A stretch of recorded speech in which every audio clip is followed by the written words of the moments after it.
Hello RPGers, and welcome again to Briefings for the Descent. On today's episode we're going to be talking about GM style, which not only includes how to run a successful game, but how to avoid some of those pitfalls that GMs can fall into. So stay with us and check out the episode.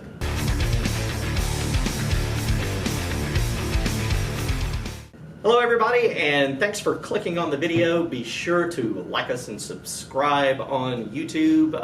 We'll keep these videos going. We're going to talk about today's magic item. I have again with me Michael Doughty. What's up? I was on here a couple of weeks ago. Yeah. We're wearing the same shirts. We haven't left. It's true. We're kind of like classic gamers, right? Yeah. Oh yeah. That's a stereotype we don't really want to. No. It's a thing. But glad to have you back on. Oh, yeah. That you could do yet another Briefings for the Descent. So we're going to get right into it and talk about today's magic item, which is a classic OSR artifact, if you will. I can read the name. El Raja Key. The El Raja Key. Now, what is the El Raja Key? This is really a collection of maps, manuscripts, and RPG artifacts from the olden days of Dungeons and Dragons and role-playing. So you're talking about Nice. the 1974 era original D&D and the few years that led up to advanced D&D. Well, you held it up. I thought it was a movie. Well, it comes in multiple formats. Okay. I had the handy-dandy jump drive format. Yeah. There's about 4 different versions of this that you can buy online, and here is the website where you can check out this product and get it.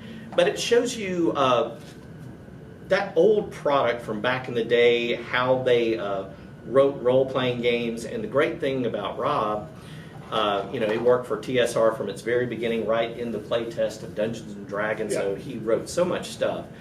But he shows you like his lined notebook paper of notes is on the El Raja Key. Oh yeah. His original maps on graph paper, that sort of thing, as well as some of the stuff that he's doing nowadays, these 3 Little Books adventures, which include classic OSR material that you can throw into any kind of OSR D20 game. Very much the style of TSR back in the day. It's just really great stuff if you want that kind of classic feel. You're using a lot of, for lack of a better word, big words. OSR Big words. and TSR. Oh, OSR and TSR. It is a good thing to point out. OSR means old school revival or old school renaissance. That is a movement going on in D20 right now. Of reclaiming the original editions. Right, reclaiming. 5th Ed has yes. a lot in common with 2nd Ed. It does. People point that out a lot. I would go so far as to say it even touches on like AD&D and what people call OD&D, Yeah. which is really the OSR style. I think it has those elements in it, Yeah. which is why I like 5th Ed so much. Oh yeah. For sure. But yeah, and TSR is, of course, the original company that put out, well, not the very original, but the company that first put out D&D becomes TSR. Yeah. Is what it boils down to. So yeah, for years and years and years, us really old school gamers, that was our world, was TSR products. Which now, is our version of Wizards of the Coast. Yeah. And probably every bit as popular amongst geeks back in the day, for sure. So definitely check out some El Raja Key and see what all kind of nifty goodness is in I there. have to look that up. Most definitely. So today we are talking about GM style, which there's a lot of elements to that, right? Yeah, there is. We cold opened this with, is this an intervention? But man, Which there's some sometimes things GMs need, right? we gotta talk. Right. So yeah, sometimes when we talk about dance around topics by calling it GM style, what sometimes we mean is the things GMs do that probably don't facilitate the game as much as he or she thinks it does, right?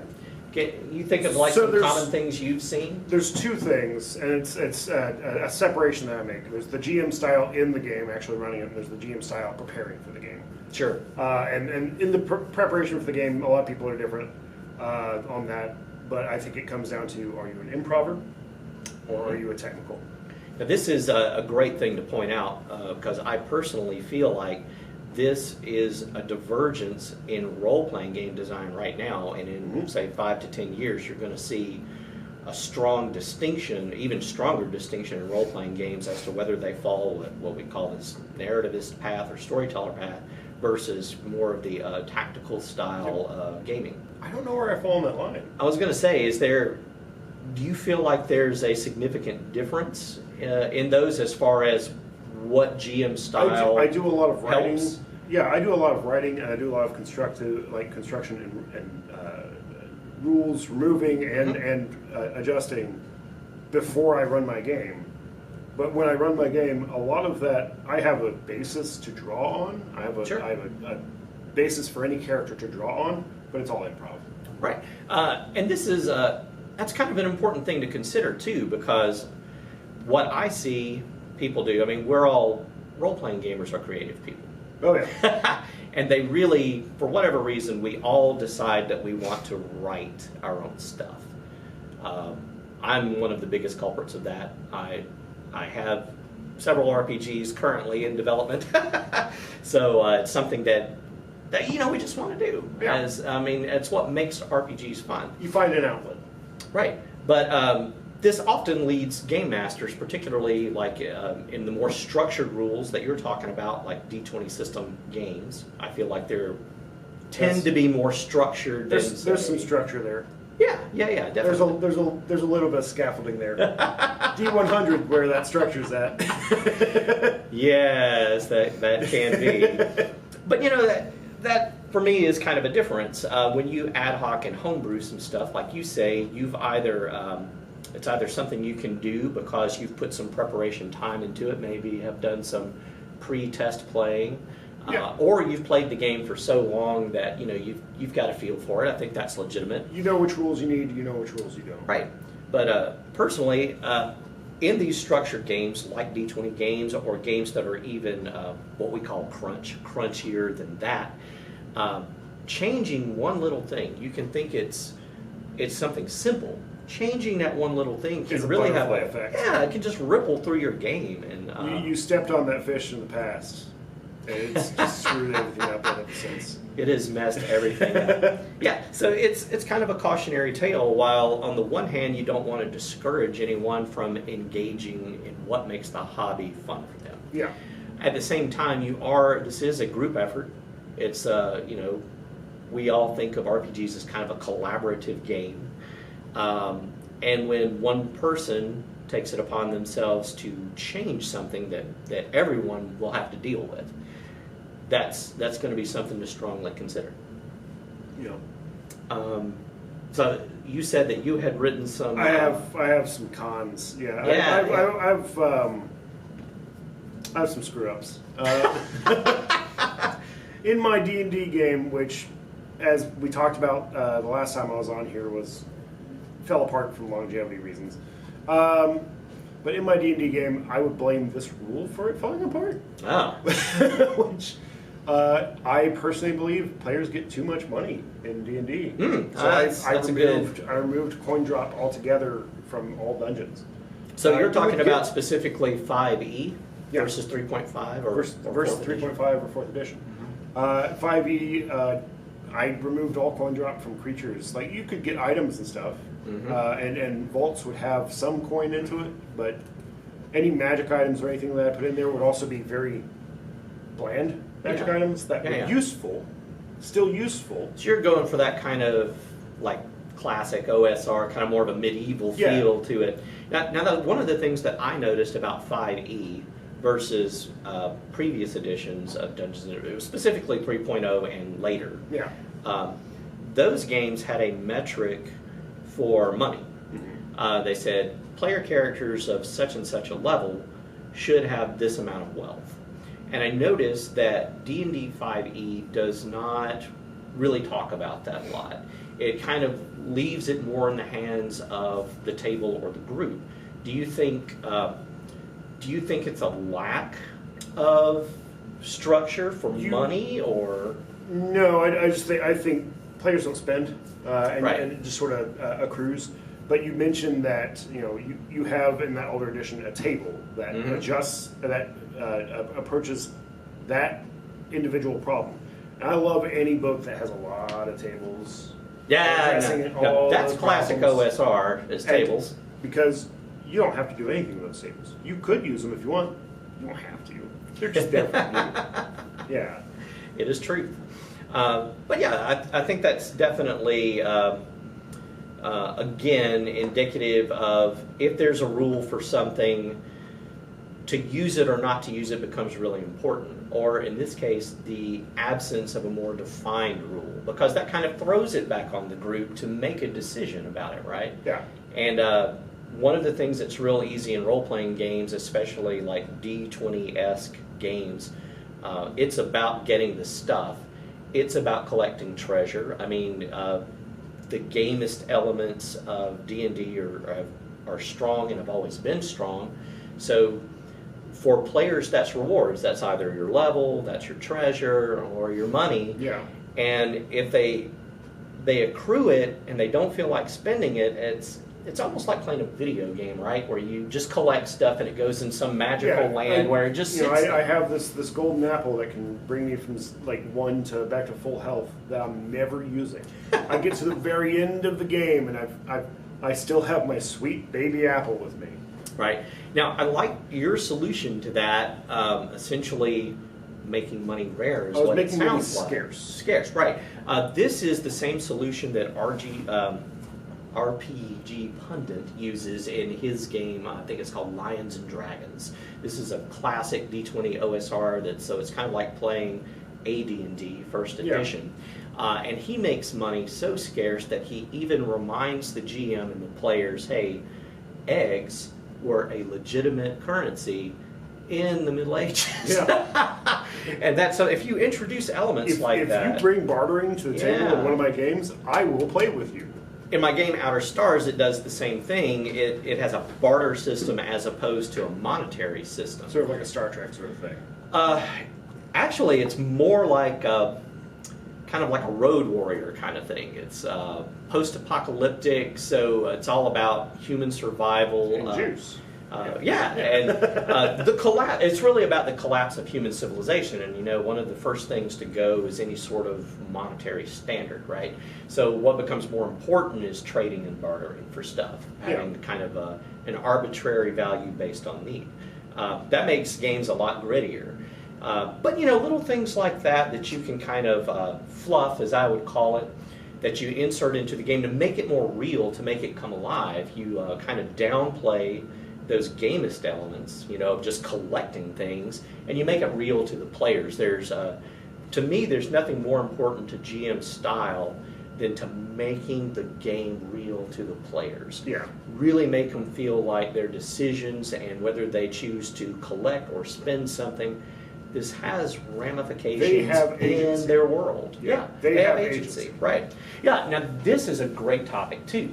So how many times do you see a lack of player agency in a role-playing game? It's all about the GM. Any railroading campaign where the GM has a story that they have spent so much time writing, and I get it.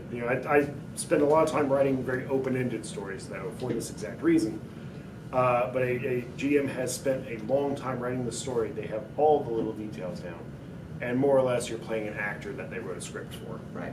Now, let me get your opinion on this. Do you think we've been trained as game masters to do this? I mean, look at the publications that have come out since the 1970s. I mean, you're talking about modules, you're talking about adventure paths, you're talking about society play. When I see a module, I still think of it as a homebrew that somebody else has written. Sure. That even as a GM, the way I look at gaming in general is karaoke.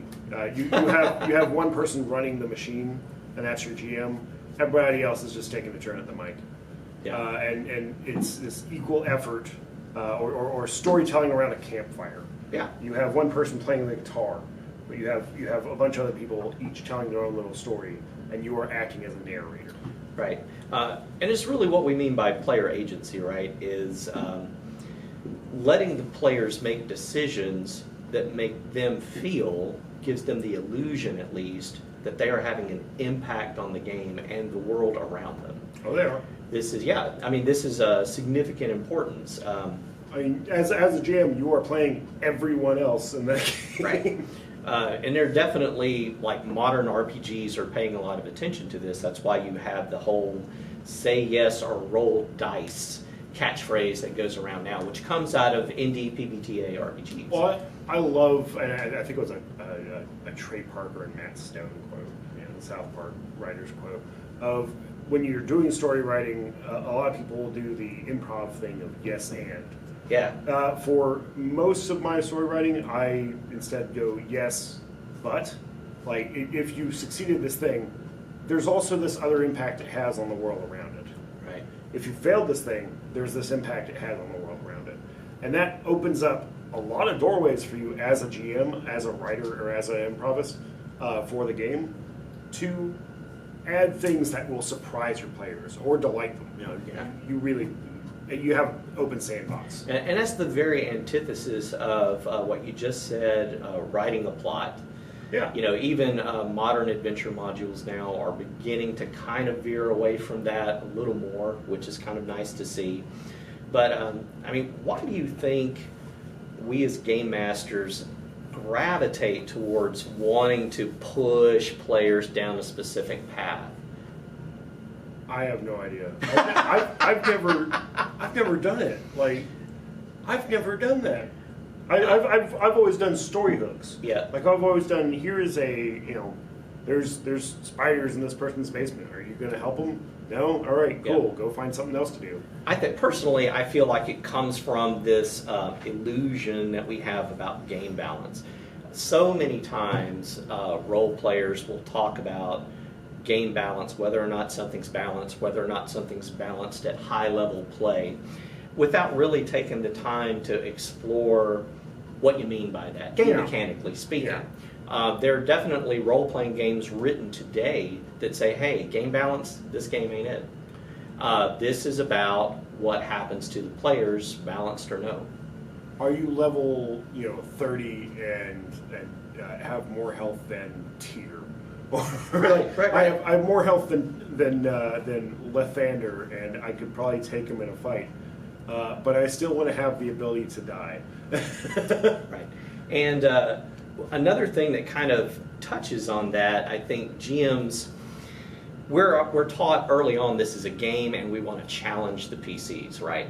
So we think of these things, well, this is how I'm going to do it. And part of the challenge is going to be the story and making it through the story and making it through this encounter. And that tends to lead them to think about these things like, well, to do that, something's got to be balanced. And then if it has this balance, it's going to be challenging. Yeah. And there's all these kind of mythical ideas, I think, that we have about role-playing and what it is that it really isn't. Yeah.